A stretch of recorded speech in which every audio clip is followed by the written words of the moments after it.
Hi, everybody. Welcome to the Long Distance Work Life, the podcast where we try to help make sense of the world of remote and hybrid work and help you not just survive, but actually maybe enjoy it a little and live your life. My name is Wayne Termel. I am super excited, and I'm warning you now, we're going to get super geeky today. We are going to talk about remote work in parts of the world that you might not have thought about for a while. And we're going to talk about, do offices still make sense? And the person who's going to guide us through all that is not Marissa, who is not here today. We do, in fact, though, have Alv Daza, who is, well, he'll tell you all about himself in just a moment. Alv, welcome to the Long Distance Work Life. Thank you so much, Wayne. I'm super thrilled of being here, and I'm very happy to say hello from Colombia in South America. See, we're going to start with something that I am an old North American white guy, and I have preconceptions about what offices look like and what remote work looks like because that's my frame of reference. But you are a Colombian who has lived in Kenya and currently lives in Dubai, but is now at the moment back in Colombia. And I'm going to guess that you have seen stuff that I have not. So before we get started, introduce yourself real quick and your company, Circolo. Thank you so much. Yeah, my name is Alvaro. I'm a Colombian who started his company connecting people across the world selling bracelets in $2 for over 5 years. I started traveling the world and I ended up traveling to 64 countries in that way. Then after COVID, I started a company called Circolo, which is a community that connects remote workers, companies who want to transition to remote working, governments, to finding ways of redefining the future by improving the ways how people work, how people connect, how people go to places.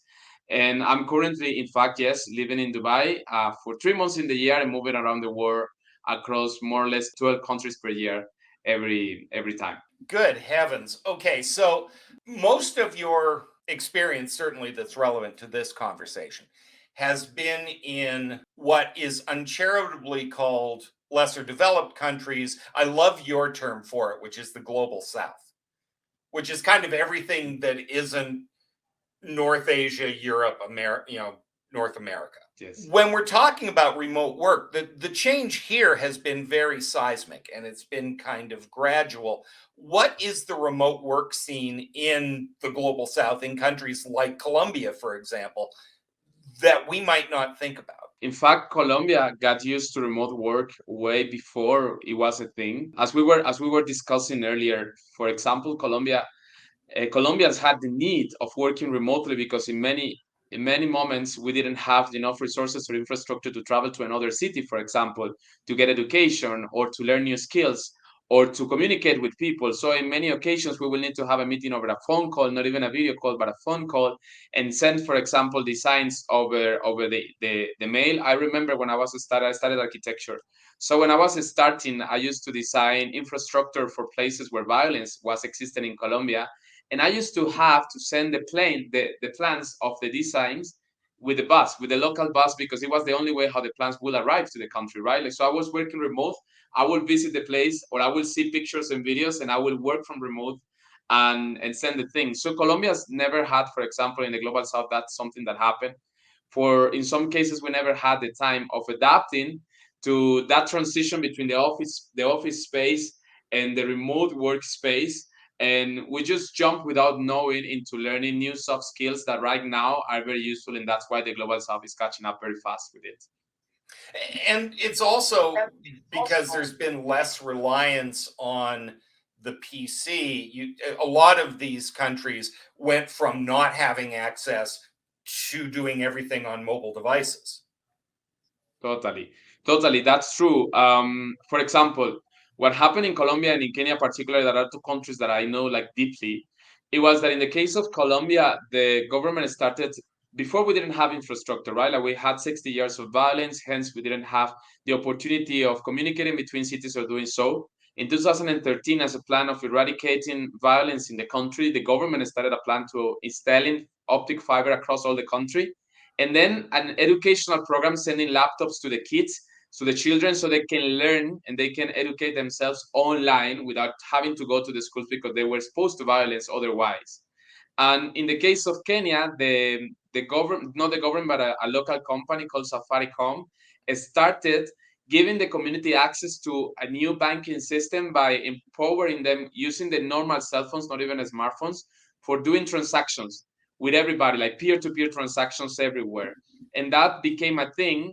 The fact that, for example, 80% of Kenyans, they don't have a bank account, but they do have M-Pesa, which is the mobile banking system. So they were used to that remote banking world.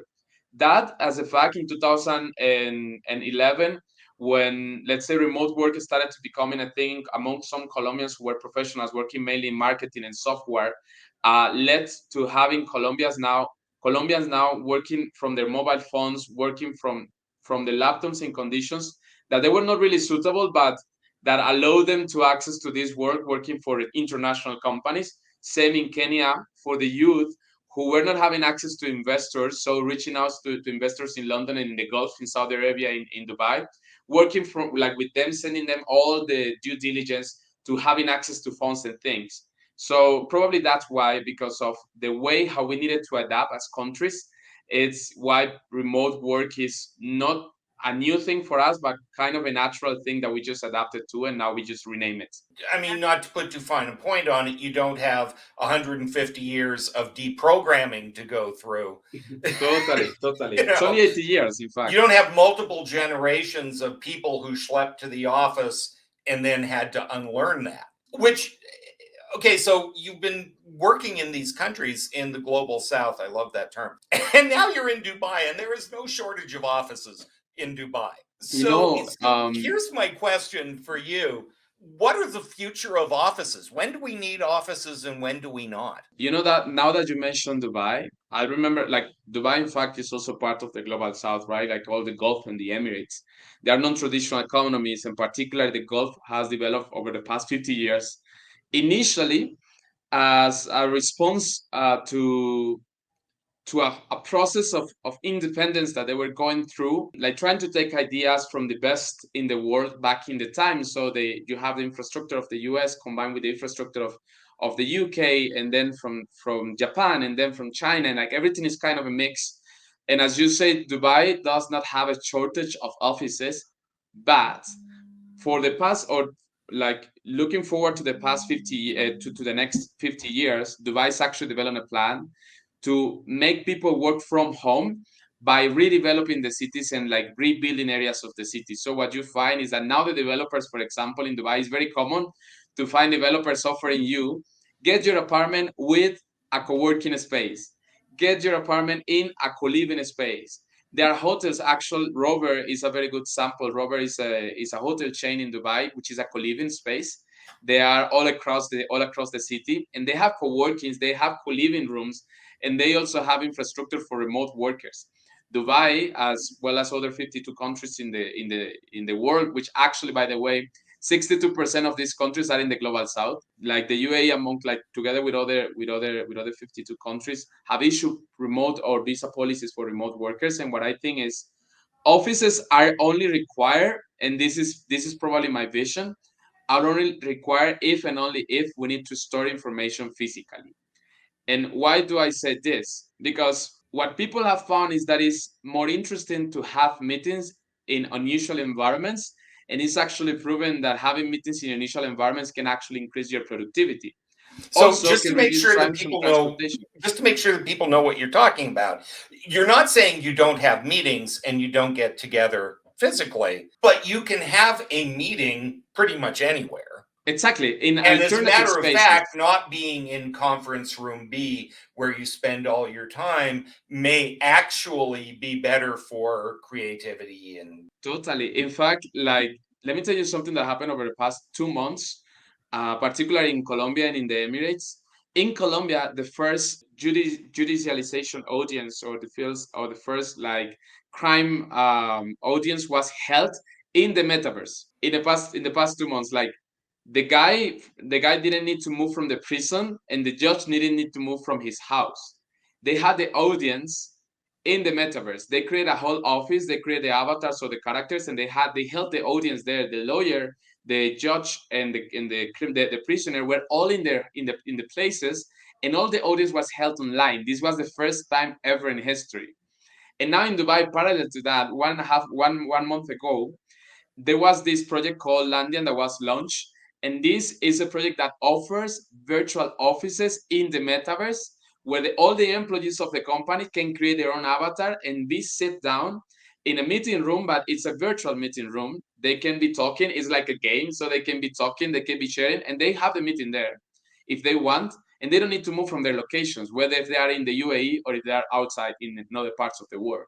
So what I think is this: the evolution of offices it's going to be in two directions. One, alternative spaces empowering local economies. This can be coffee shops, this can be restaurants, this can be places designed for remote work by the governments, like communal spaces for it, or places in the metaverse. So then help us to save in the city infrastructure, times in transportation, and build more sustainable cities by requiring less and less cars to be moving from one place to another. Again, I can geek out about this for a long time, and you said a couple of things that have triggered much larger conversations in my addled brain. As you're dealing with companies literally all over the world, obviously you have brand new startups who can start from scratch and kind of start from a blank piece of paper.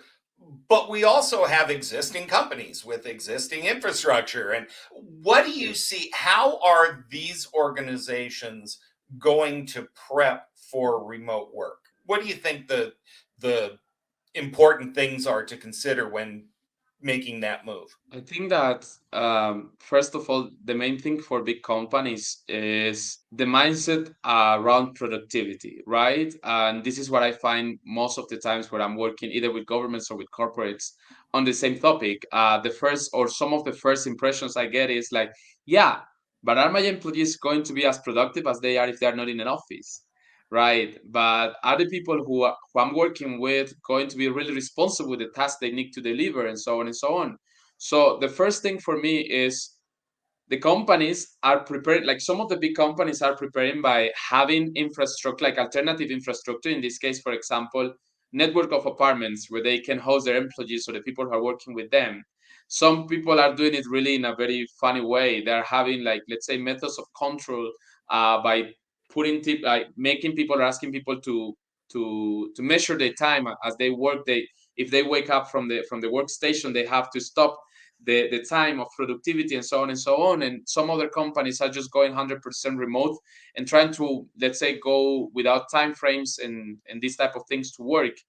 What personally we found is that each company is very different, and the best way of preparing for remote work in the case of the companies is understanding that first of all it's a responsibility, meaning that the indirect implications and direct implications of working remote are not only mental health implications, improving the mental health and the connection of people with with their family and loved ones, and but also environmental compensation or environmental effects by, for example, making cities that can breathe better because the cars are not moving anymore that much. And for a company to prepare for remote work, the first thing that needs to happen is a shift in the way how they think on productivity, and understanding that people can be productive as long as the company understand deeply their employees and know what are the best times for productivity of each and every of them. There is enough information on the types of productivity or the types of personality and how that personality can affect and can make people able to work in different time frames. And if companies take this as an advantage, especially international companies, they can actually find an ally in remote work to make the companies work better if they have their employees not only related to the place where they work from, but to the ways how they work in order for them to achieve tasks. And I also think that there are some companies in the global south particular that are working closely with governments and making sure that, because that's another challenge. Another challenge is the policy making, right? And how the legal framework works in each country. So some companies are already working with policymakers in order to create a flexible policy that can allow companies to hire employees in non-traditional time frames so the employees can actually be productive in their own way. So I think that these are the two sides: the companies working with policymakers and the companies understanding the productivity times of their employees. In these ways is how companies, I think, are preparing for remote work. So much good stuff. How does Circolo work? I mean, you've got people and stuff, and just as the guy running the business, how do you structure it and make it work? I met a very good friend as I was traveling 5 years ago. His name is Matt Perez and his wife. I remember I arrived at his house. He talked me about his company called Nearsoft. And this Nearsoft company is a company that creates software for companies who want their people to work remotely, essentially. So this was a whole new thing for me. And then when I asked him about how Nearsoft works, he says, "Well, my company has no bosses or employees." And I'm like, "How is that?" So it's like, you see, I developed a concept that is called the radical companies movement.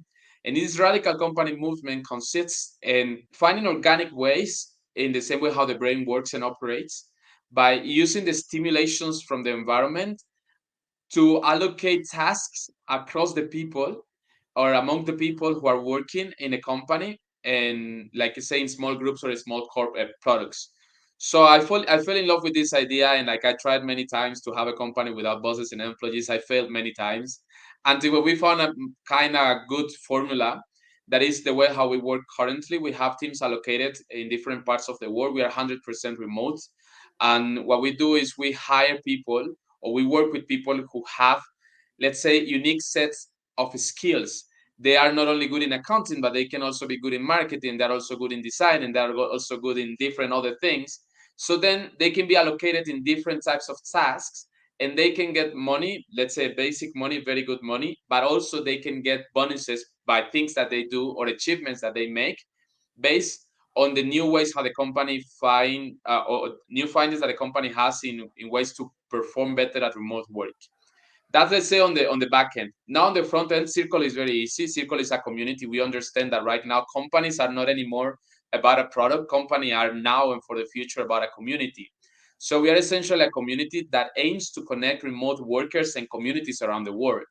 What we do is easy. We find the providers of accommodations, we find the policymakers, we find the companies, we find the insurance providers, like every aspect of what a remote worker might need or a remote company might need, we find them, we connect them, and then we sell a membership. And this membership, that can be a corporate membership or an individual membership, let's say, falls under a tier that is represented by this bracelet. When people have access to that membership, just to give you an example, if you are a sole proprietorship or like an individual and you want to travel the world, we just offer you this membership and you never have to pay a bigger cost for rent. You just travel and always you pay the same for an apartment in more than 80 countries in the world. You always get the same health insurance that is actually a health insurance, not a travel insurance, but a health insurance. You have access to 30,000 gyms, to assistance in visas, to assistance in everything you need as a remote worker, only paying once, so that you don't have to worry. But now, as a government, what we do is we connect you with the stakeholders, with the remote workers, with the companies who are working in let's say, transitioning for remote work, and we attract the companies to your country, and we help you to do the policy making in order to redesign the cities or to adapt the cities for remote work. And as a corporate, what we do is we onboard all the people that you are working with who are remote workers or consultants, and only paying us one fee, you get access to all the properties, to all the things that you need to. So you don't sign 10,000 contracts in each of the cities where you operate. You only sign one contract, and that gives you access to everything. So I'm That's it. hearing a couple of things. In terms of Circolo, it's a centralized approach to working, across the globe, essentially. I'm what I'm hearing about what you're doing as Circolo is when you work on a project basis, it allows much more freedom Yes. for remote work, for people to be on their time zones, because when you're assigning the project, it can be by geography, it can be by skill set, it can be by whatever. And that notion of, you're going to work on this project for a while and then you're going to work on this project for a while is another change that is going to happen in the workplace. Instead of, you're going to sit at this desk for the next 5 years until your boss dies so that you can get a promotion. you know True, true. I think that right now it's not any like it's great that you mentioned the word promotion. I think that there is a very funny term that I don't like very much, but I hear a lot, and is that term called emotional salary, right? So like that emotional salary is like, let's say, all the incentives that your company gives you in order to feel better at the workplace and like wanting to stay in the company, right? Why? Because some companies found that people will stay in a work position for 18 months on average, and they will leave for another job. So many companies who were struggling with retaining the employees, they developed this whole compensation package that is called now emotional salaries. First of all, I think that's very creepy because I shouldn't have to just I shouldn't have to compensate someone like and to make someone feel happy about something that they're supposed to love, right? It will be better and easier if a company understands the people that they are working with, their dreams, their aspirations, and their intentions, and that's why promotion doesn't matter anymore, or that emotional salary doesn't matter anymore. People are identified by the idea of belonging again, and that belonging is not a physical space or a brand. They don't want to work for Google or for Facebook or for Apple. They want to work for a project, for something that brings change, for something that is aligned with what they do. And they don't want to be promoted somewhere. What they want is to be able to cover and to afford whatever they want to afford. And they don't necessarily want to be associated with one type of job. They want to be a jack of all trades, right? Like somehow people want to be a singer at the same time that they're an influencer, and the same time that they're an accountant, and that is all one person. So if you understand that way how people think and understand the world right now, that is a perspective of freedom, and companies use that freedom to give people the enough space to develop their capacities at 100%.